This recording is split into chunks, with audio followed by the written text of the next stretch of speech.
bang, bada bang. Hello, everybody. Welcome to Till's Roadhouse. Good to be with y'all. I'm so excited about this young man in the house. Kashus Culpepper is here, baby. Yo. What's up, man? What's up, brother? Bringing Alabama to Nashville. How many people are from Alabama that come to Nashville to be in the music business? I mean, it's a lot. It's a lot, man. It's a lot. It's crazy. I look back and I look at what Riley's doing and Ella and Red Clay and Muscadine. I came up listening to all of them. Yeah. Well, mostly Riley Green, Muscadine, and all of them. It's just amazing. Man, what's your journey been like? I know you're a military Navy. Was it Navy? Navy. Yeah. Where did you do your basic, and where were you stationed at? Man, we all do our basic up in Chicago, Great Lakes, Illinois, and then my first duty station was Gulfport, Mississippi, which I got in the service. Again, I'm from Alabama. I was thinking man, they're gonna ship me off to Paris or something. I'm gonna get my Germany. I'm gonna do something foreign. Man, they set my ass in Gulfport, Mississippi for 5 years. I got done with my training. They was like, Cash, do your best and you can choose your duty station. I'm like, yeah, Germany and all these places, Spain. You didn't get to go overseas at all? I did. Well, I was deployed a lot. Yeah. Yeah, but yeah, What years did you serve? 2017 to 22. What's your tequila of choice? Man, what's that? I usually just do simple like Casamigos. I'm just a Patron Silver, man. I like it in the freezer, too. That's why I keep it in the freezer. Because I don't like anything with it. So I'm a true alcoholic. I don't like mixing anything. If I'm going to drink whiskey, just put some ice in it. If I'm going to drink tequila, just put it in the freezer. Is that right? Drink it straight up. Drink it hot. Don't mask it with anything like that. What's the point in doing all that? I really want to feel the effects. Fast, too. Yeah. As I've gotten older, I don't drink as much as I used to. Man, it comes as you've been out on the road a long time. That's one of the things about being in the music business. So much of everything that we do has alcohol around it. I'm sure you're seeing that as you kind of get rolling and everything. Every label event, every number one party, every album release party, everything gears around alcohol. It's just such a huge part of this industry. Not that that's a bad thing. You're just exposed to it everywhere you go. My first meeting, they would ask me for a beer. I was like, ain't it 10 o'clock, bro? I was like, I'll do it. Don't tempt me. I'll drink it. Actually, get me a beer. I'll take one. Man, what were your early musical influences? We danced around all this other stuff. Let's talk music. That's what I want. That's what we're here for. Man, I grew up on my family grew up on a lot of old school soul, like Motown. And I can hear that as I was listening through the stuff that you got on the music man. that you released, man. There's a lot of soul stuff in there, Thank you. man. It's very cool. A lot of Motown stuff, a lot of Stax records. I say all of Motown because I can't. It's just all the artists on Motown. Yeah. It's just influence for me. I grew up on a lot of jazz music. I love Frank and Ella Fitzgerald and all them cats, Nat King Cole. And then that kind of got me into Willie Nelson because Willie was really jazz influenced and he had a lot of jazzy stuff. And then that led me to. And plus the where I lived at, I mean, you just so deeply influenced by country. You know, I grew up in Ellick City, which Collage is there. And then how I knew about Hank singing from a young age. And I got into Hank because of Robert Johnson. I thought he sounded, they was around the same time period. They sounded similar to me, just blues music. Yeah.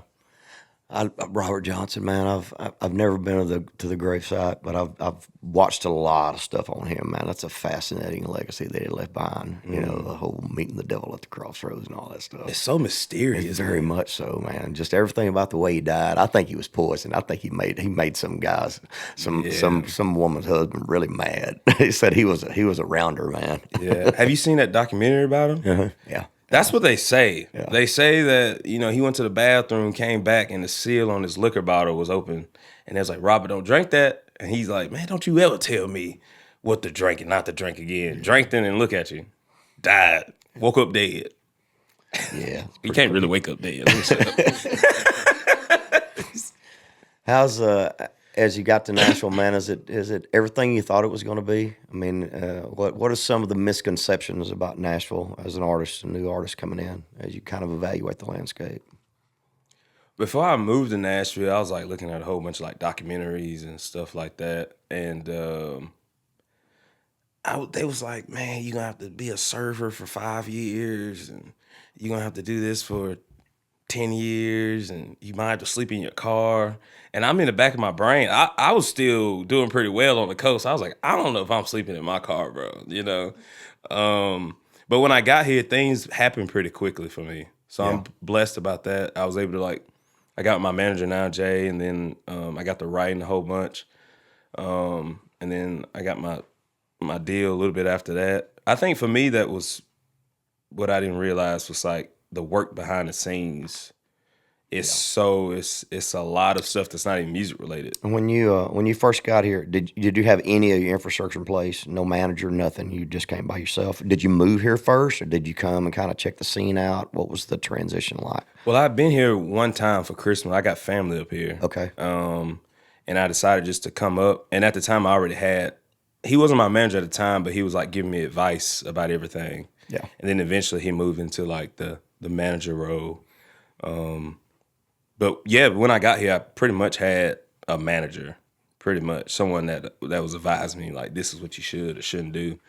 And then I just kept writing, and eventually I got hooked up with. You know, it's so for all the similarities that we all have. I mean, it's just, the way that I got my deal, it's different for everybody. You know, what were some of the pieces that happened initially that got the label interested? Did you do a showcase? Was it just all from social media clicks? I mean, what was the process like that kind of got you in front of the label that you signed with? Well, I had left Mississippi and I moved home. I was about to start working a job on the lake, and I was staying with my mom until I just moved home like literally in a week, and I was still trying to find a place to stay. So I was just like recording videos while I was doing interviews for jobs and posting on like TikTok and stuff like that. And then I had a video. Nothing went crazy. It only had like 10,000 views. It wasn't even crazy. I did a cover of like a Tyler Childers song that I love, and a label from New York reached out to me, and they ended up flying me up there. And I'm in this room with all these people. They was telling me their jobs. I ain't know not a damn thing. I'm sorry. Can we do? Oh yeah. Oh, okay. Yeah, you do it. Man, I didn't know a damn thing about. They was like, I'm A&R this. I'm marketing this. I was like, bro, I don't know what y'all talking about. And they was like, man, we want to sign you. I was like, sign me to what? I don't know. And I didn't end up signing with them, but that was like the first glimpse into the music business. And then when I got back from that trip, that's when I started talking to my now manager, because I didn't know what to do. I was like, they're offering me this. I don't know if I'm moving to New York. He was like, man, just come up to Nashville. I think the kind of music you're doing fits up here. And once I got to Nashville, I started writing. And then it wasn't even socials that got me hooked up with my label. It was my manager. He had known somebody at Big Loud, Nate Yen. And he had sent them some videos. My first open mic was out in Leapers Fort at Fox and Lock. And my manager now took a video of me just singing one of my originals, and he sent it to him, and I was able to get a meeting. Yeah, it's just so different for everybody, and you never know what's going to click. You know, but the great thing that I found about Nashville is just such a big melting pot of all different genres. You know, it's you got your gospel influences and your Texas influences and your soul influences and your Christian influences. I mean, rap influences. It's just there's such a big wide lane, what we call country music. It's just amazing, but it still comes down to relationships and knowing somebody that can get you in the door. But more times than not, what I found is I talk to young people that are just getting rolling. So much of it hinges off social media presence. Yeah, I mean, that really has a whole lot to do with it. It is, man. Yeah. I was never a social media guy growing up. I barely had Facebook. I barely had. My first IG post was like 2017, 2018. But you got to have it. I mean, it's still it's a business tool the way that I look at it. I mean, it's a marketing tool, but it's still so freaking necessary. And the great thing about it too, you know, you can get traction with your songs before you ever go to radio and kind of build that fan base out there. It's a very necessary thing. What are your numbers like now? I mean, are you posting weekly? You posting daily? I mean, you have people feeding you information and getting you to do it, or are you kind of doing it on your own? I mean, what's your process like? I'm kind of just going off a feeling. Yeah. It's kind of weird. Like if I just going off a feeling. I wake up, I'm like, I think I want to post something today. I don't get those feelings very much, do I, Lindsay? I do not get those feelings very much. You did send a video one time of you catching a raccoon or a possum. It was a possum. It was a possum, and he was like, "Hey, I have this video," And he was catching a possum. And said, this is what we need. And I took it and released it. I was very did, nice. yes, sorry. Yeah, I released it. Where'd you catch it at the house? At the house. Yeah. Oh. We have all kinds of critters, man. I live in the middle of a big pasture with trees and stuff, man. I got possums and raccoons and a couple of foxes. I got all kinds of critters. That's nice. Got a groundhog. Got a little groundhog lives underneath the shed out back. So I got all kinds of stuff. Bunch of dogs. You live in Tennessee, though, don't you? Yeah, I live about 30 minutes out east of downtown. Yeah, I've been here for 36 years. Yeah. Yeah. Man, that's amazing, man. I bet that's nice. I need a nice little farm with 1,000 acres. Hey, Mount Juliet's a side of town you need to come to. Yeah. Yeah. It's closer to the airport, too. Yeah, I need to come out that way. I mean, I'm awful curious just to know what the vibe is for new artists and stuff. Did you spend time downtown? Did you work a little abroad?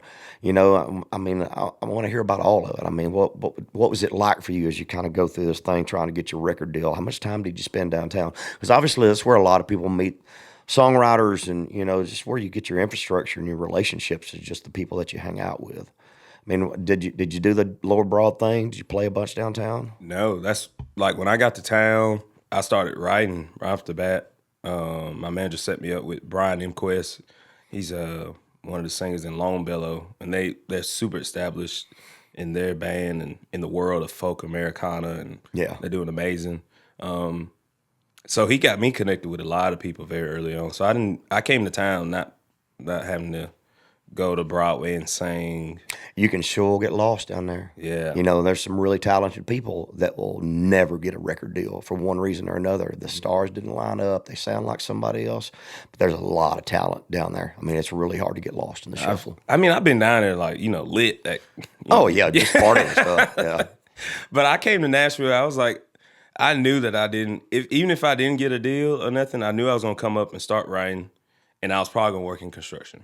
Yeah, I was like, I don't want to come up in, because I've been doing cover band stuff, and that's what I was trying to get away from on the coast for like 2.5, almost 3-4 years. So I was like, I don't want to do that anymore. If I come up here, I want to. Were you playing by yourself? Do you have a band? I started out playing by myself, then I ended up going to duos, trios, and then I ended up getting a whole band. I was also like in a Southern rock band. That's a pretty cool music scene down the coast too. There's a lot of little clubs. I mean, you got Floribama and, you know, all that stuff down through there. There's so many venues and stuff to play. It's a cool spot. Dude, you can make some money on the coast. Yeah. I mean, from New Orleans all the way to Mobile. I mean, there's like that whole stretch of beach road that's just nothing but bars that have live music every day. Yeah. Casinos too. Yeah, a little bit of everything. Yeah, that's pretty fascinating. You know, when, you know, it was just all the Texas scene. When I broke in the early 90s, we didn't have all that stuff. And, you know, casinos, you were going to a casino, you had to go to Vegas. Now there's casinos everywhere you go, just all over the freaking country. But you know, there's not as many true honky-tonks like there was back in the heydays of the early 80s and 90s, man. There were bars everywhere back then. Now people would rather go to a casino where they can get a room, have something else to do, go see a concert, not have to drive, not worry about a DUI, all those things, man. They kind of factor into all of it these days. Damn, man. Yeah. You missed the fun years, man. The 90s were a blast. I bet. I had a couple. I've been to a couple. Like, I don't know what you call them, honky tonks, like in Mississippi. There was definitely something. When I was in my Southern rock band, I went to some places. I was like, some of them can be pretty rough too. This is pretty bad. Some of them can be real rough. Yeah, but they have their charm though. Yeah, that's nice, man. Yeah. So all the music that you've got, did you write everything? I mean, I was kind of confused because I was listening through the project and I saw some different packaging. Did you put an EP out a couple of years ago, and did you do a full album that they rolled into? Because I was going through Spotify trying to determine how many projects you've got out. So I started out just putting out singles. Okay. And then it got to the point where we were like, you know, I had so many songs and I had a story to tell. At least I wanted to put out a full-length project. Yeah. So I only got one album out, and then I recently just did an extension of my album kind of for the summer. And it's just an EP of songs that kind of just feel a little bit lighter.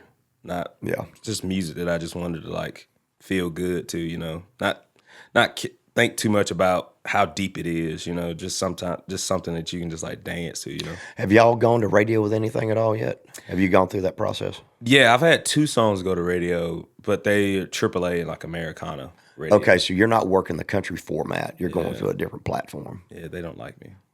I'm joking. Delete that. But you got to find where you fit, you know? Yeah. That's true. And the Americana's a huge platform too, man. There's a huge bunch of folks out there with Americana stuff, but it's completely different than country. Yeah, we've always started talking about like when I'm gonna try to go to country radio, but I ain't no rush, man. I'm just if my team's like, yeah, I think this could work at radio on this version of radio, I'm like, great. But I don't like go in trying to figure out like, ooh, let me write the most country song that I can. Actually, I don't even know. I don't even do that. You know, that's what but when you write a song, man, I've learned over the years, you know, you can make a song be anything you want it to be. Once you write that lyric, man, somebody could take their own view of it and make it as heavy metal rock and roll, or they could make it hardcore country. I mean, you can do whatever you want to once you get into the production side of it. I mean, you can take it in any direction you want to go. I mean, once you get that lyric done, it can go any place. Yeah, it's the pretty production can go fascinating. anywhere. Yeah, it's pretty amazing. That's my thing with me with music. I don't really look at least from growing up, I look at music more from a soul base than a genre base. Like whatever makes me feel good inside. That could be a Hank Williams song. It could be a Temptation song, or it could be a Brenda Lee song. It's just like what makes me feel good. And then when I go into writing and production, it gets confusing because people's like, well, what genre is this? I was like, I don't know. I'm just going off of what I feel. What is the label? Where do they feel that they want to take you? Because I mean, you're gonna kind of have to pick a lane and go with it, don't you? Yeah. Such a sad thing. At least once you start getting some traction, you got to kind of pick which direction you're going to go. Yeah, you can't just put out the most country song. Like, I think I'm gonna do heavy metal today. And I like all that stuff too. Yeah, me too. They're good with it, man. They just kind of follow my lead. I haven't went. They always like, Cash, we'll got you if you go too far off the mountaintop. I was like, okay, or the cliff. But yeah, right now I'm writing it still aligns with everything that I'm doing. So, are you working shows? You going out on the road? Yeah, I've been on the road with Thomas Rhett for past couple weeks, and just got off the road with Jelly Roll not too long ago. How's Jelly doing? Jelly's nice, man. Yeah, he's a sweet man. Such a nice dude, yeah, man. Is, man. Shows are crazy and entertaining. How much pyro's he using these days? He blowing a lot of stuff Everything. up. Stage blowing up, seats blowing up, just lights everywhere. Yeah, that's a lot. It's nice, though. Yeah. It's pretty fun to be a part of, isn't it? Yeah, man. It's kind of, I don't know, it's just surreal just being around it. I'm still in like kid mode, just looking around. It's like, man, this is crazy. It's a lot of people. It's not real life. I can tell you that. No, it's not. And you know, as you get traction and things start to take off for you, you'll find yourself kind of getting in this little bubble, and you kind of get lost in it for a while. You know, you'll experience it. It'll happen. Oh, I definitely know it ain't real life. Because it's not. It's not. You know, there's a lot of fun to it, but you know, and I say that with deep love for every part of this business, because I do love it. I love the people in it. I love the lifestyle. I love the opportunities that it's given me. But I've been able to go through it at the highest level and make a lot of mistakes, and come out on the other side and still have my soul intact, which is the most important thing of all of it. You know, to come out on the other side with your soul. I bet people started looking at you like a character, like you ain't even real. When everybody you run across calls you by your full name. Yeah. It's a little weird. Did I do that when I walked in? I don't know if you did. So I think I just said Tracy. I do it all the time, just on purpose. Yeah. but we find it very funny because it's something that really does happen. Oh, there's Tracy Lawrence. Yeah. It rolls off the tongue though, the way Tracy Lawrence. Like I can't really say Kashus like Jelly Culpepper. Roll. Yeah, Jelly Roll. You know. But it's just this little weird things that happen that, you know, once it's life changing. It's just different, man. You know, and for you try as hard as you can to not change through all the process, but it's the way that people that you've known, when they start treating you different, it's really weird. You know, that's a hard part of it when people start, you know, that you've known for your whole life start acting different around you. It's pretty strange, man. They start feeling like some kind of way because you ain't giving them attention. Because they know you. I'm like, bro, we barely talked before. You didn't have anything to do with me when we were in high school. Why you want to talk to me now? Why you get upset that I can't get you tickets?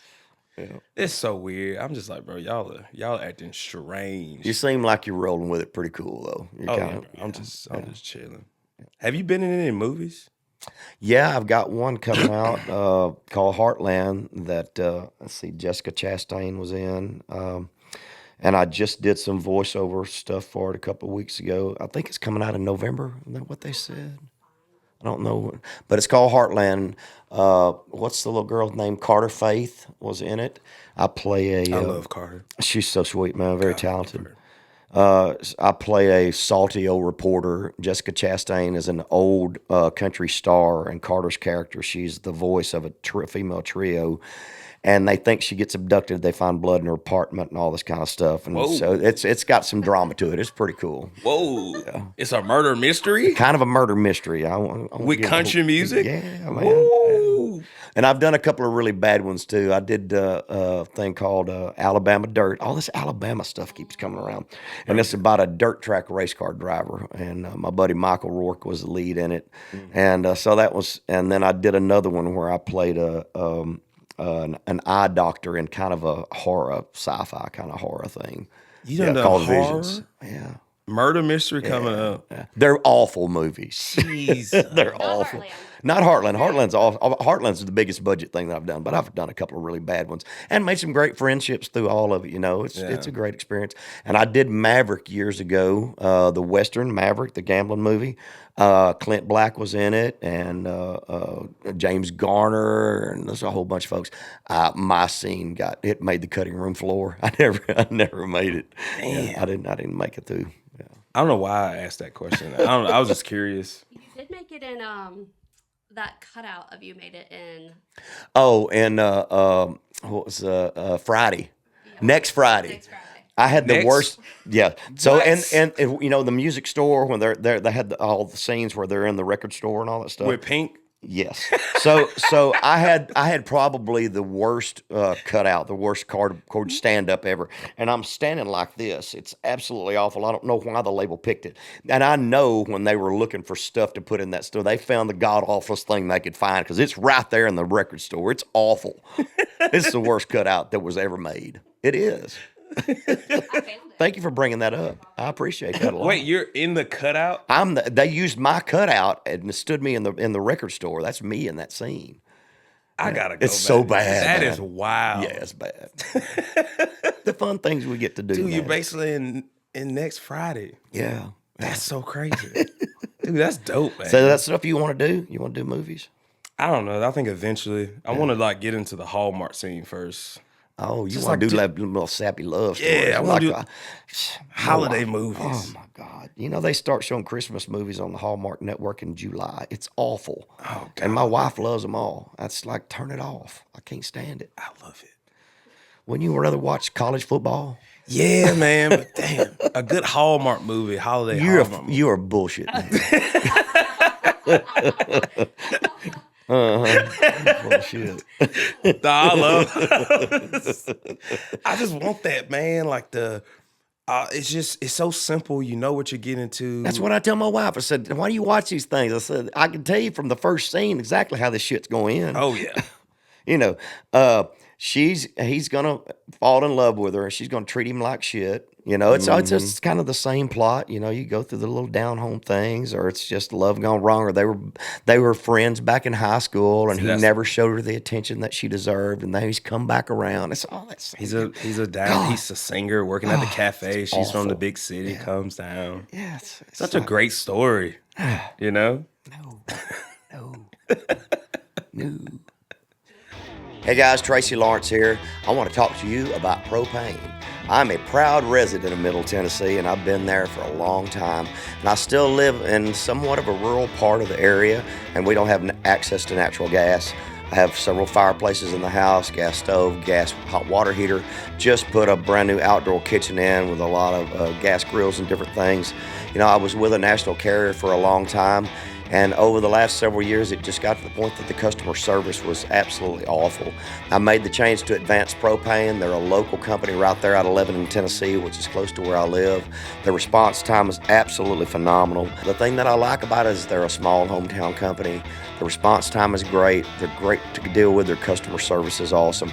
And as I get older, I like to move more away from those big national brands that seem to not care so much about taking care of your personal needs. So if you're a new customer, you can log in this code TO Roadhouse and get 10% off for new customers. So y'all go check that out with Advanced Propane.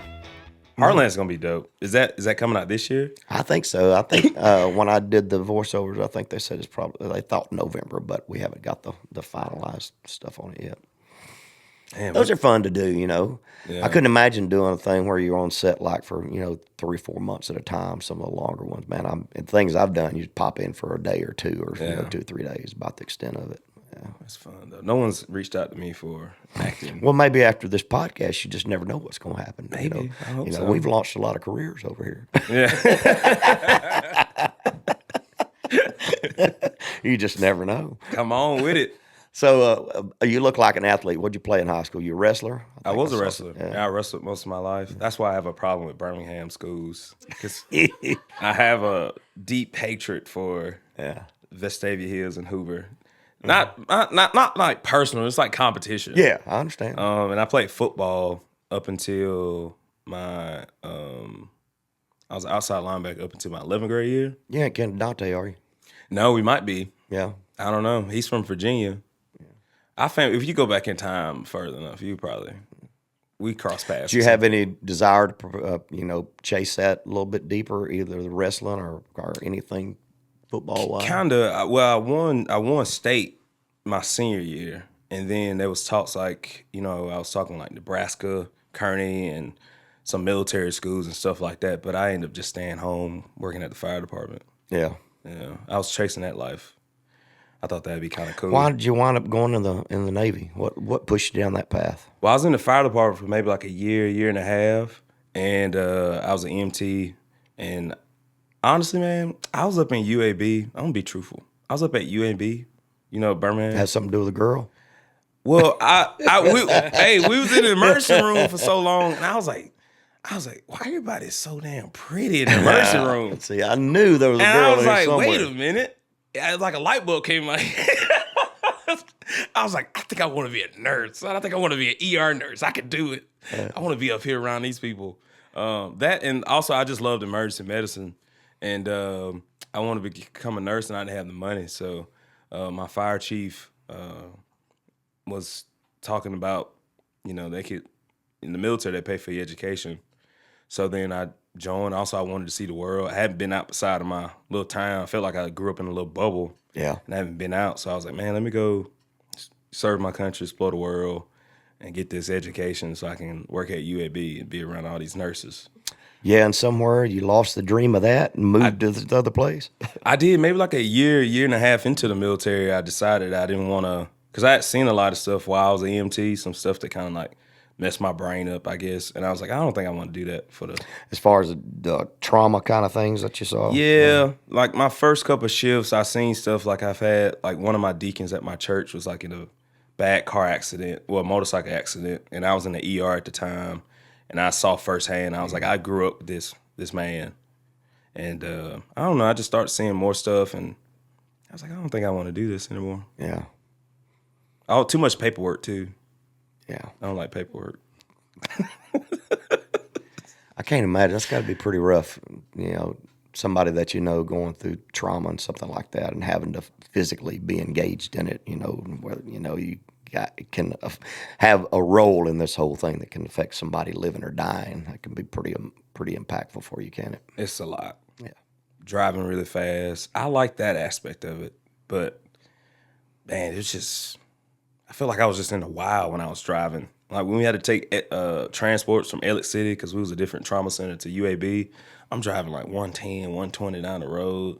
I'm like, bro, one of these days I'm gonna end up slipping up. So when you were in the Navy, what were you doing? What was your path? I mean, were you a trauma nurse? I mean, were you working in the ER? What were you doing? I didn't even go into the medical field of the military. I went to construction. Okay. I could have went medical, but at the time I recruited, everybody wants to be in the medical field in the military. On the enlisted side, they always want to be corpsmen, especially in the Navy. It's a hard job to get because everybody want to do it. So I went to the construction field. So I grew up with construction. My papa worked in the concrete business and construction as well. So I always was around it. So I just chose that. What particular discipline? That's a pretty wide thing. Were you doing architectural designs? Were you drafting? Were you Pretty much just carpentry stuff? Yeah.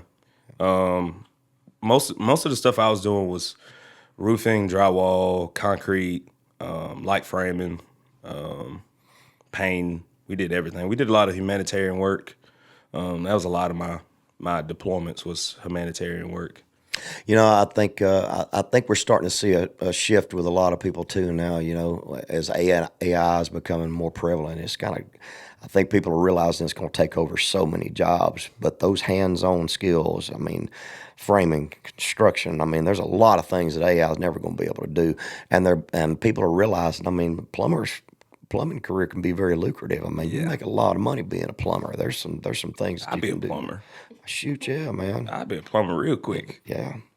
But it's just, I think we're going to see a lot of things change, you know. Were y'all exposed to a lot of the AI stuff? I mean, I guess when you were going through the military by 2022, it's just, it hadn't really kicked off like what it is right now with all the AI stuff that we're dealing with. Nah, we didn't have anything like that. I think our biggest things was like, they talked about like social media and stuff. Yeah. In relation to the You military. played around with any of the AI stuff, like Suno or any other songwriting things? There's some. I've had some drunken nights where I messed around. Just messing around with it. It's kind of cool. It's cool, but I can see how it can. I don't know, man. I'm a big movie buff. I've seen Terminator. It's literally the plot line of Terminator, bro. You think? Yeah. Dude, it's gonna happen, man. Yeah. It's gonna happen. I'm just like, it's literally happening. Terminator's gonna happen, bro. The AI, the robots are gonna take over. Oh yeah, they're coming. It's gonna happen. It's absolutely gonna I can happen. already see it. Yeah. I'm seeing, I don't know. It's gonna be a problem. Yeah, and I don't think we're gonna be able to put it back in the bottle. It's changing everything. But you know, just from the little bit limited use that I've had of it, it's pretty fascinating to be able to take. I've not gone overboard where I'm just, you know, having it write and do the whole thing by itself. I mean, I've written lyric and plugged it in and gotten production ideas out of it and everything. But that's as far as I've gone. But man, there's a whole platform that's developing right now. From what I understand, there's people that are just creating AI characters and people that there's a whole format and everything just for AI artists and stuff that people are plugging into these days. They'll never be able to perform, you know. And I can hear it. Can you hear it? Tell when you hear it? I mean, there's a sound to it that makes it different. People are listening to that shit. I was in Texas and I had an Uber going to some bar, and the whole ride, this dude was listening to AI music. Yeah. I was like, does he know this is AI music? I don't think they really do. I don't think they understand, you know. But as you know, as when you're spend a lot of time in the studio, I mean, you can hear the gear. I mean, you can dang sure hear the AI stuff. But I guess it'll continue to get better and better. Unfortunately, yeah. Yeah. What's scary about that too is also music business, but then also like the movie business. Like once they get to a point where they can AI an old actor, they already doing it now. Like where they de-ageify, like Harrison Ford for Indiana Jones. Absolutely. Well, you can just have. If Harrison Ford licenses off his likeness, he can make a whole movie just on AI. I know for a fact that there are artists in this business right now that if you want to pitch a song to them, you have to use their voice on the demo. You have to take the AI and put their voice on the demo, or they won't even listen to it. That's happening. Who's doing right that? I ain't gonna say. I ain't gonna. I get sucked into TikTok, and they have the AI like. God awful, but they're like these short movies, or they're like a short story, I guess, but they're AI characters. Oh yeah, you can. I get sucked into it. But you can tell there's something about the the pixelation of it that's just different. Oh, yeah. It's different. These are real AI. Now, have y'all heard? I know somebody has developed. I think William Morris has signed. It's one of the big companies that signed an AI artist that they're using in movies. There's somebody that's actually done it. That's developed a character that got signed to William Morris. What? Yeah, that's pretty crazy. Man, that's messed up. Especially with animation. I just watched a documentary like on Disney and how those animators would go draw scene by scene. Oh, back in the old days. Yeah, it's so beautiful. It's such an art, and I think with AI, yeah, it's cool. It can come up with an animation, but it's something about knowing that real humans just made something, from their brain. I don't know. Well, I don't know with AI. I don't know. That's how I look at it. I don't know if everybody else have that same thought process. I just appreciate the art form of creating things. Yeah. And when you lose, when all that's taken away and it's just computers doing it by themselves, I mean, what's our purpose for being here anymore? You're taking the creativity away from all of us, whether it's diving in as a character in a movie or a television role, or writing a song, or painting a portrait, or whatever it is. I mean, when we lose the ability, that's part of being a human. We're losing that, and that's very sad to me. Yeah, you take that away. What do you got, man? Yeah. What do you have? I don't know. What is a human being? What are we doing? Oh, we're getting deep now. What? Goodness gracious. I do have a question though. Oh no. Not a question. I guess it'd be a statement. I grew up listening to Paint Me at Birmingham. Okay. All right. Well, like banging song. Top 10 for me, honestly. For the longest time, I know I might seem slow when I say this. I was like,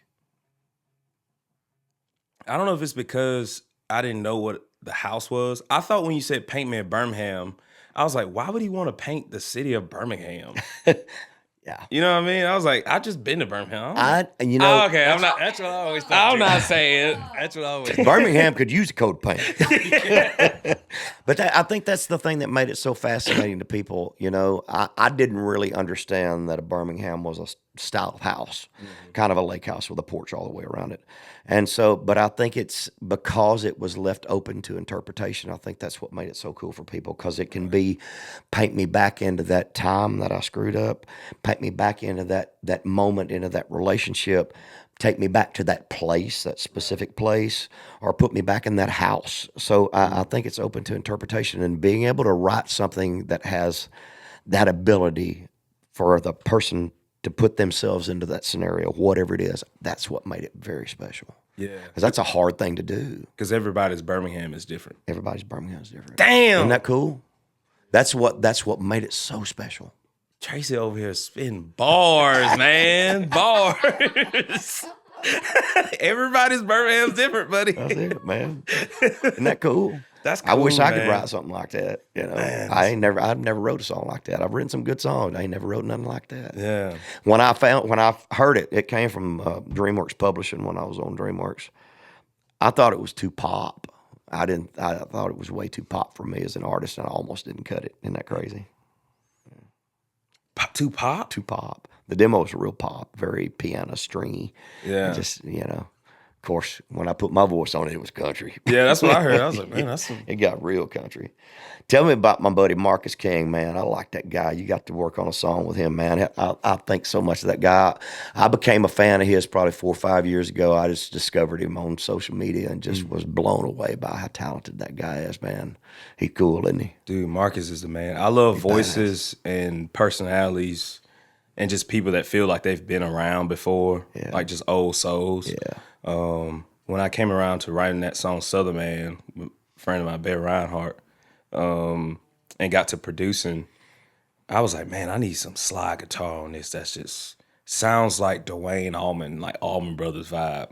And then the first choice in my head was Marcus. And I was like, ain't no way Marcus gonna get on this Marcus track. just wants to play, man. Yeah. I don't think the only time he lays his guitar down when he goes to sleep. Yeah. He might still have it in his hand when he goes to sleep. He's that guy. Marcus is cold, man, and I'm so blessed that I was able to get him on that song.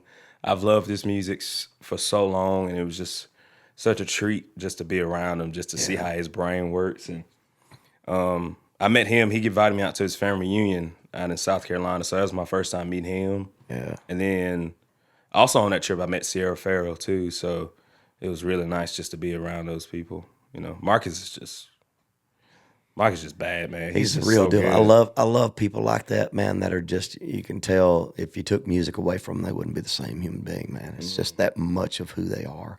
You know, it's just, I dig people like that. You know what they're all about, man. It's all about music to that guy. Dude, he ain't nothing but soul coming from Oh, his. man, it just drips out of him, don't it? Just, I saw, who was it, back in 22, he was opening up for Chris Stapleton. I saw him in the Mississippi Coast Coliseum. And I was like, bro, this is too much soul in the building tonight. It was just crazy. I love Marcus, man. Who else is out there that you'd love to work with if you had a chance? I want to do some stuff with Teskey Brothers. Derek Trucks? I want to do Derek Trucks. I'm in talks with Susan and Derek, not for like original music, just connecting with them and trying to do something with them. I love Susan and Derek. I never had a chance to meet him, but I'm very familiar with his work. I mean, they're badass. Derek I mean, he's like Dwayne Allman plus. Just cold blooded, man. Badass, man. I listen to that man. He's been just doing it since the beginning. Just I feel like it felt like he was born with a guitar in his hand. Oh, you know? without a doubt. With is it his uncle that was in Butch? That was in the I'm not sure. Yeah. Yeah. So he's been around that. Slaying Layla at 6 years old on slide. I'm like, Jesus. Him. I want to get into some stuff like with Leon Bridges. Of course, Chris Stapleton at some point, hopefully. Maybe a song with you one day. I honestly want to do like a whole I grew up on a lot of 90s country. Especially like your type of country. The way you sing, it reminded me of 90s R&B. I said that one time in an interview. Really? Because the way you do runs, and I don't know if anybody told you that, but like I was like, if I felt like Boyz II Men could sing a couple of your songs, and vice versa, I was like, the runs are kind of they feel the same to me. That's the way I interpret it. But yeah, I have so many people I want to. I'm all over the place. When you got in the studio for the first time, walk me through that experience, man, because it's different the first time you're getting in a big studio, man. What was that like for you? It was strange, man. I decided to record my first album down in Muscle Shoals because my biggest influences are coming from at least a lot of them come from Muscle Shoals and recorded there. So just being there in general, that felt surreal. But the first couple days in the studio was, I was just soaking it all in because I didn't know how it all worked. I didn't know how anything worked. Yeah. So my producer, Brian, was walking me through like, okay, let's get a rough in. Let's go and vibe out with the song. And then he was like, just pick out certain things that you like about it. What you like about the drums, what you like about the pedal steel, or what you liked about the bass. And then it was all just a learning experience for me. It was really cool, though. Vocals was something that was the roughest for me. I don't feel like I'm a trained vocalist. A lot of times we had to stop. You're not hitting that key right. So I had to I was learning my vocals because usually on the cover scene I was just singing, man. You know, I mean, I know how to hit notes. You know what I mean? But well, sometimes you get in the studio, you know, you can put so much pressure on yourself that it affects people differently. You know, it's not. But now you got so much technology, man. Just the best thing to do is just go in and just do your thing. Yeah. Just sing. Just absolutely. I've gotten used to it now. I love being in the studio now, just creating music, trying to figure out what sounds the best to me. Yeah, that's the best thing. It's different for everybody. What's your songwriting process like when you are you? Because I mean, a lot of people the songwriting business in Nashville is not like other places. I mean, were you writing by yourself a lot before you came to town? Did you get plugged in with the solo writes, the duo writes, the trios, and all that stuff? I mean, how did you adjust to all that? And how much did you learn? I mean, from that first time to where you're at now. Yeah, I started writing back in 23, maybe think I started writing my first song around about June, July of 23. Yeah. And pretty much I would get done all my shows down on the coast, and I'd come home and just write songs, at least stuff that I thought was kind of cool. And then when I got to Nashville, I started with the co-writing stuff. And that was kind of strange because I like starting things by myself because I feel pressure when people's around, you know.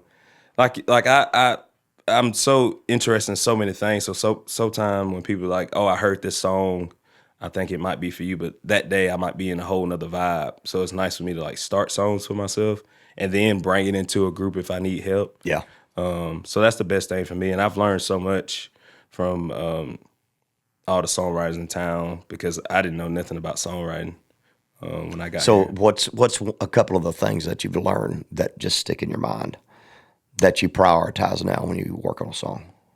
Well, when I was writing with Natalie Hemby for like, I think the first or second time, I love Natalie, is just to be patient and just leave space for God. And if you believe in that stuff, just leave space and be patient. You don't have to write the whole song that day. And even if you do, you can change it when you get home or a month or 2 months down the road. It's okay to you don't have to write a full song in one day. Sometimes it just takes time, you know. I took when I got to town, I felt pressure because I was like, man, I need to write because I feel like I'm wasting people's time if I don't finish a song. But I've learned. Hey, sometimes they come easy, sometimes they don't. Sometimes you gotta struggle with them. Yeah. And you know, sometimes great songs can happen in 30 minutes, and sometimes they take days. I mean, you just never know. They're all different. I think for me, I think the structure part of it was a big thing, and like you said, learning to space things out, but also learning how to bring visual images into people's mind with words. That's one of the more powerful aspects of being a good songwriter, is being able to explain something in a way that you can see it in your mind. Right. You know, that's like Birmingham, like those songs. And I use Jamie Johnson as a reference because In Color was one of those songs. Man, you can close your eyes and you can see it. Yeah. You can smell the flowers when he's talking about it. You can see the imagery. I mean, it's that powerful. Those are the kind of things that make special songs to me. Oh, that good creative writing. Oh, without a doubt. I failed that in high school. What was that? High school or middle school you started? Oh, yeah. I did not think I was going to be writing stuff growing up at all. Did you not dream about doing this at all when you were a kid? No, Not anywhere on the... No, not in small town. I thought that was like for other people. I was like, it's cool. I loved music growing up. Like I was obsessed with music, but never in my head. Did you not know you could sing, or just? No. I sung in church, but like everybody sung in church, and there was so many better singers than me. I never got like leading roles in the church. It was like, oh yeah, Cash, sing this song. We love when you sing. Ain't nobody told me that. My grandmama did. Well, she's supposed to. My mama told me that. You know what I mean? So she's supposed to uplift you. I never had any interest in it. I know this one friend of mine. We grew up in the church since we was young, and she went to American Idol when it was still like in person. Yeah. Audition. She went down to Atlanta, Georgia. I was like, oh yeah, she's about to become a star. She's the best vocals I've ever heard in my life. She's like Aretha Franklin, which she did have vocals like that. Man, she came back crying and stuff, and she didn't make it. I'm like, bro, if she didn't make it, ain't nobody around this town making it. Because in my mind, I was like, she's the best vocalist in this town, you know, around the surrounding areas of Alabama, which I've seen, like just from a church. Why didn't she make it? I don't know. I think she made it to like the second round. Did she just sound too much like too many other people? I don't know. Yeah. She had like it is that she did have that distinctive Southern Baptist vocals, like the runs, like real R&B. So maybe it was just a lot of people that sounded like her. I don't know. It's a hard thing to figure out. You know, like we were talking early on about, there's so many really talented people down on Lower Broad, musicians, singers, songwriters, and stuff that for one reason or another they'll just never find their way through. I mean, and I got some friends that have had record deals that I thought were going to be huge stars, and it just never happened. You just can't figure out why. I don't know what it is. I don't know. There's something that's there that's intangible that, you know, sometimes you just can't put your finger on what it is. You just know it's there. You know, something's going to happen. I don't know if there's a shiny thing hanging over their head or whatever, but sometimes you just know it. And they're not always the best singer in the world. I mean, you know, I love Tim. Tim McGraw and I are great friends. Tim will tell you he's not a great singer, but he picks really good songs and he's real good at what he does. Yeah. But he knows. But we all have limitations. It's just part of it, you know. And he's a great actor too. Yeah, he's Blindside. Yeah, he's good. That's probably helping him out too, you know. Oh, he's spoiled rotten's what he is. This is hell. Spoiled rotten. I'm telling you right now, I know his ass. I still got to see one of his shows. I still haven't been to a show of Tim's. You're on the road, ain't you? Oh, dude, I work all the time. Yep. Gotta come see a show, man. I think we're going to finish up with close to 90 days this year. I work a lot. And we took the first 3 months off. How did that happen? I don't know. People like that are meaner than hell to me. She's doing it on purpose. Shit, I'm taking podcast. I mean, when I'm not on the road, they work me like a dog, man. Golly, they're just mean. If I didn't like it so much, I'd quit. It's them Birmingham folks, man. I'm telling you, man. All these people from Alabama, I don't know how I wound up with all these people from Alabama. I don't know what it is. Let's talk some football, man. Yeah. College football, man. I love the SEC. And, you know, I grew up in Arkansas, so it's, you know, I got a lot of Texas roots. I'm originally from Texas, but I went through kindergarten through 12th grade in Arkansas. But it's hard to be a Razorback fan, so I'm just telling you, it's rough, you know, and then y'all are so spoiled in Alabama. You know, you had one bad year last year and you think the sky's falling. I just don't know what we're going to do with y'all. It's just, I don't know, man. College football's changing. The sports in general are changing, man, with NIL and all the stuff that's going on. I think there needs to be some changes. I think they need to regulate things a little bit better. I don't think a 19-year-old kid ought to be making $3 or $4 million. No, I think it's screwing things up. It's throwing everything off, man.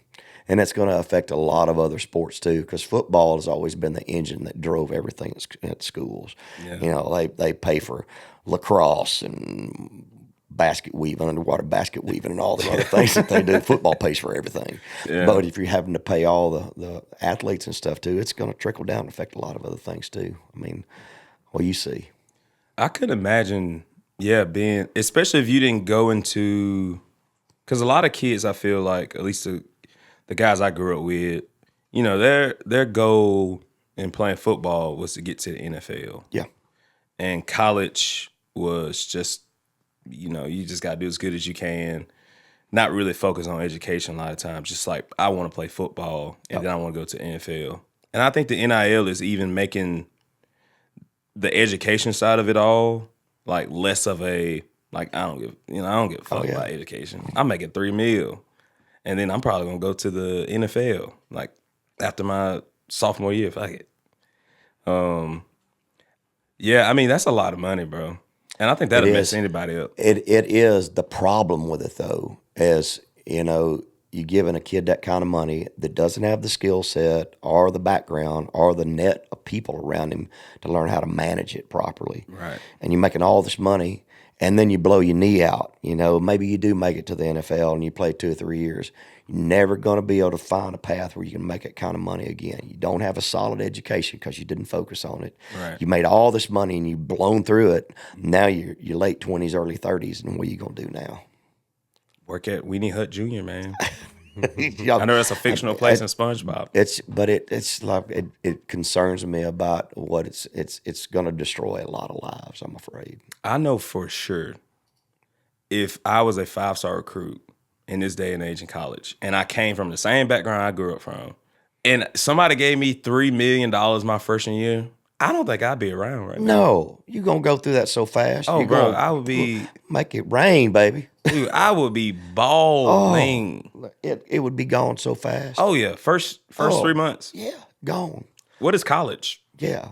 And then what you going to do? I don't know. Weenie Hut Jr. Working down at the Arby's, man.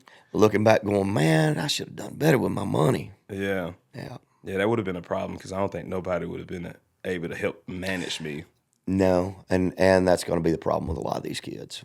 I really do. It concerns me, and I agree that kids ought to be. They've been taken advantage of for a long time, but I don't think you ought to have access to all that until you graduate. I think there ought to be some stipulation in it. You still got to get your degree, and if you don't, you got to pay it back. Right. You could have some of it, but set it up in escrow and some kind of a trust fund where you can't get it all at once. I think there needs to be some thought put into this, so you're not just letting kids that don't have the skill set to manage it properly just have access to all this stuff and ruin their lives. Because you get that kind of money, to any kid, they're going to lose their mind. Even some of them that come from good families that have a good infrastructure around them, sometimes you just can't control yourself. That's what kids are supposed to do when you're young. That's why it scares me.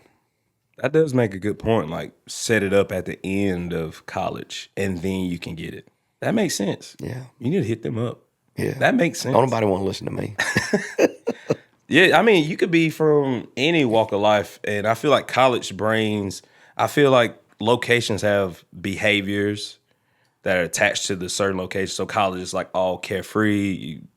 You meet new people, you try new experiences. Yeah. What if you try new experiences, but you got $3 million to try these experiences? Well, then you got, like Shadur, you shouldn't be driving a damn Rolls Royce around your college campus. I'm sorry. Yeah. It's not cool. Just because you can don't mean you should. Dude, your head is big. It's big. My head would be huge. It'd be so huge. And how can it not? How can you not? Bro, you're a star QB. You're making millions of dollars. In college. Yes. You got all these little honeys, chicken heads chasing you around. Yeah. Everybody. I couldn't imagine even without the money being the quarterback for like Alabama. Oh my gosh. Even without the money, just being the star quarterback of a huge SEC team. Yeah. Walking through campus. Dude, my head would be big, bro. Oh.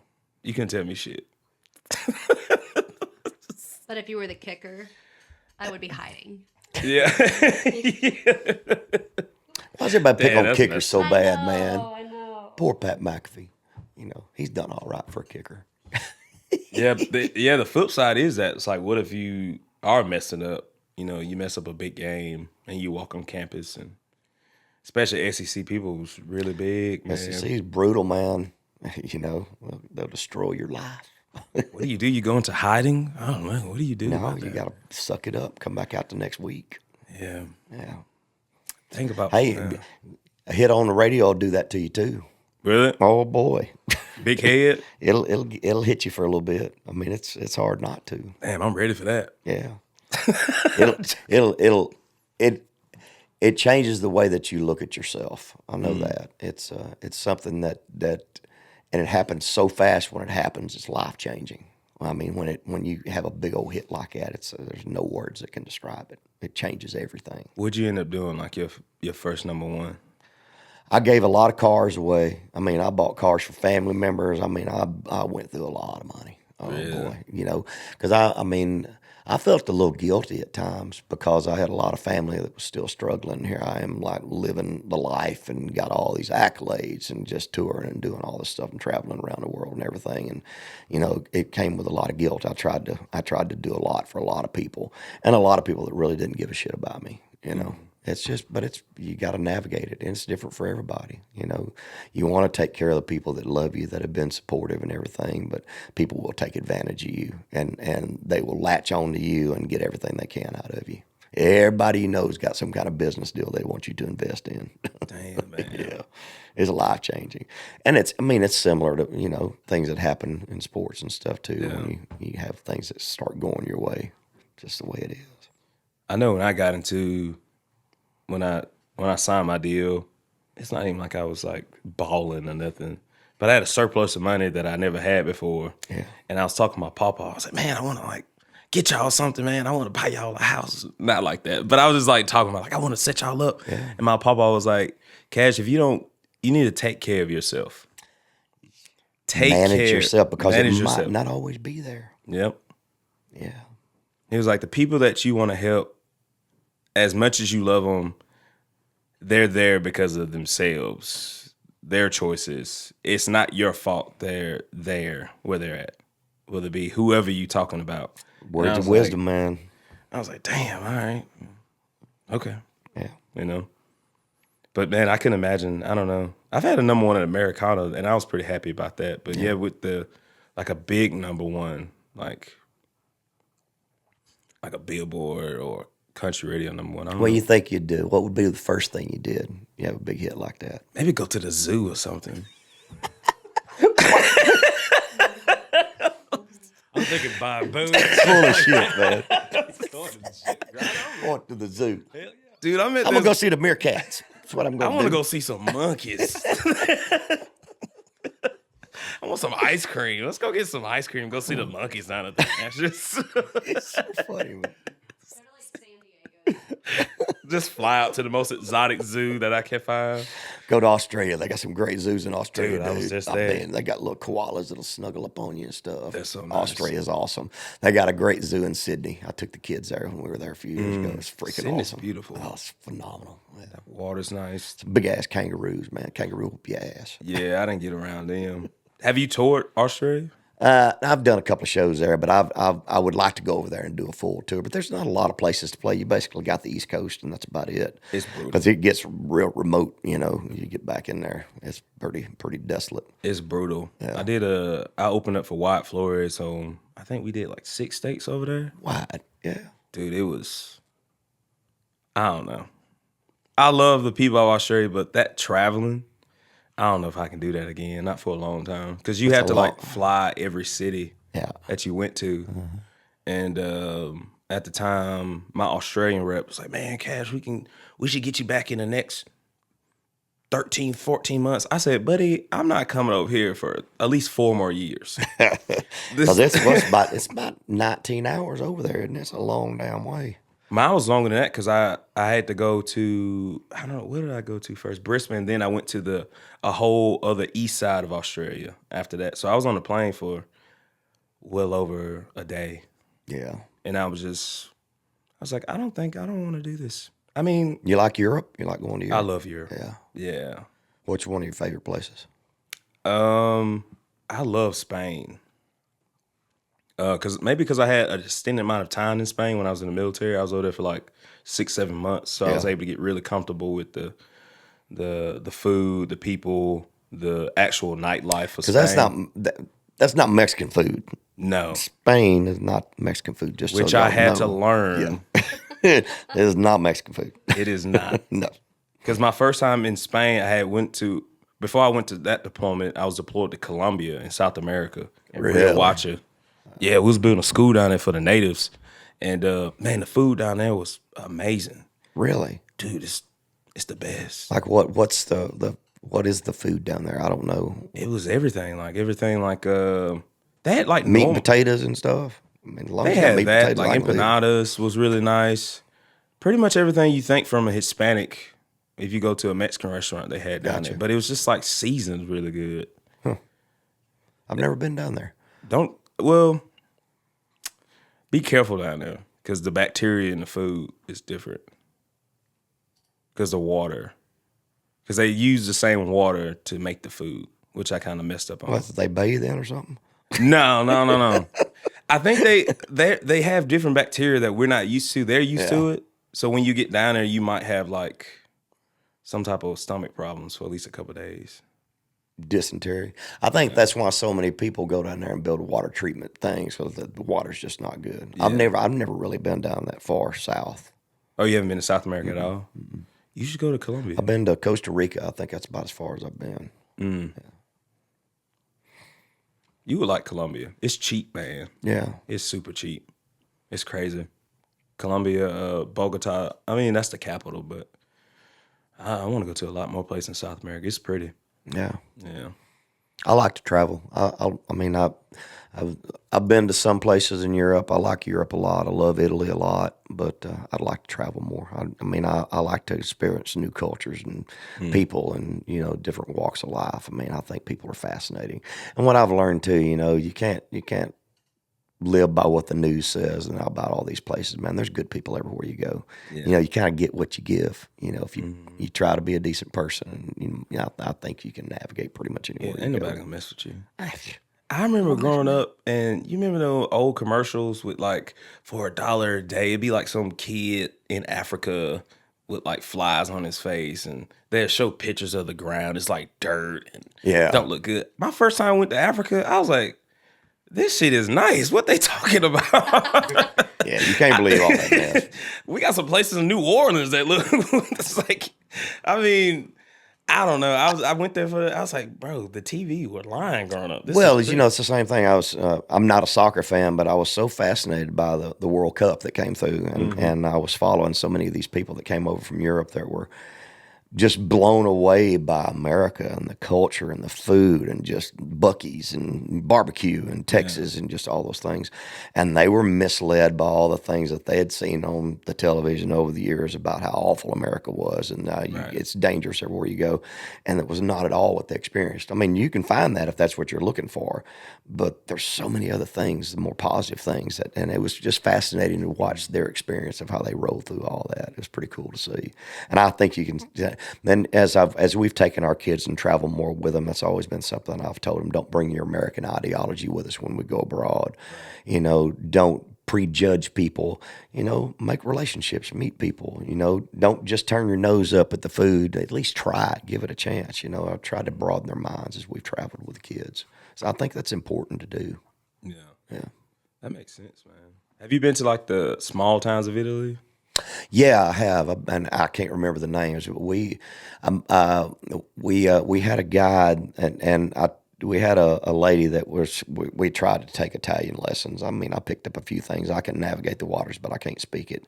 But she hooked us up with a tour guide that we spent a lot of time with, and he is a pastor, and he's an evangelist, and they go around and save people. And so we went to some remote parts of Italy and spent a few days, and him taking us around to where they orphanages and different things, and just seeing how people live. Some of those small places are very impoverished. There's some really poor parts of Italy, but things don't change over there. They don't tear things down. They just slap another coat of stucco on it and move on. I mean, they don't do like we do. They don't tear down and rebuild everything. I mean, that's a deep culture over there.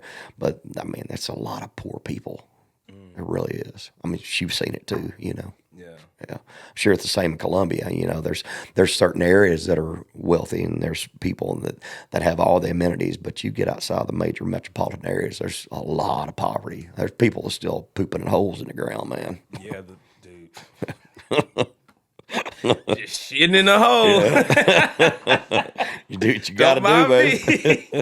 No toilet paper or nothing. Some of them, it's like you eat with this hand, you wipe with this hand. Ain't my thing, bro. Dude, yeah. I mean, that village that we built that school in, they were still living in those mud houses that you like, that clay house. Yeah. They all lived out there. It was kind of funny, though. We pulled up the first day at where we at? Oh, we was in the village that we was sightseeing, making sure, just checking the surroundings before we started starting the project. And we pulled up, man. I'm like, wow, they're living in clay. What do they wear? They must be wearing like all these tribal clothing. Are they going to come out and be in tribal hats and everything? And then He's wearing a Snoop Dogg t-shirt. No, the girl came out. The head of the tribe, she came out with like leggings and like a Nike shirt, Like Lululemon and stuff? Yeah, I was like, why you caked up with Lululemon like in this tribe, like clay houses? Where did this come from? Wow. It's like, this is strange. But man, that I had never seen anybody live like that before. But they seemed happy. Happiness, you can't buy happiness with the crap that we put on our bodies or all into that, man. It's all inside. I think we're all the same, man. We got done finishing that project, and we laid the concrete the day before the ceremony, freshly new concrete sidewalk, and we got back, and the kids had drawn dicks in the concrete. So I was like, bro, we all the same, bro. I would have done that shit too. I would have done the same shit. We all the same, bro. We got there that morning. I was like, ain't this about a bitch, bro? Y'all don't care. All right. As we wrap up, let me make sure there's nothing that I forgot to do. So the name of your project is called Act One. Is that what you're how many songs are on the whole project? Think now. Come on. 10, 11, 12, Like 16? 16? Okay. We're going to go at 16. Okay. So, and that's your first full project that you've had out, right? Yeah. Act One. So what's going to be on Act Two? Dude, I don't know. I'm exploring my songwriting, man. Because I feel like my fans are growing with me as I'm growing my songwriting. Because I started writing my first songs in 23, and then 24 is like when I started touring. So I'm still learning by myself. Yeah. You know? All your social stuff. Kashus Culpepper. That's across the board. Yeah. Anything else we need to know? I'm gonna make sure I get your publicist happy, man. Make sure I get all that stuff taken care of. Yeah, hook me up with Hallmark. I want to be in some holiday movies. Trying to think of what else I got going on. Oh, tours coming up. Thomas Rhett. Next couple of dates we'll be in Bethel. Then after that we got Riley Green at the end of the year in Shabuzi and Awesome. Stephen Wilson. Get your tickets if you don't have them already. Come out and support. I got kids. Do you really? No, I ain't got them. I'm planning for my future kids. That's what I'm saying. These kids I need to make sure my kids are taken care of. But yeah, that's pretty much it, man. Thank you for having me. After the Hallmark movie and that big #1 record that's gonna change your life and everything, I want you to come back so I can talk to you again because your life's gonna be different. And especially after the Hallmark movie. You do the Hallmark movie, we got to talk again. Don't pull up in Gucci. Oh, come on, man. Gold links everywhere. Pull up in your Lamborghini. Yeah. Well, no.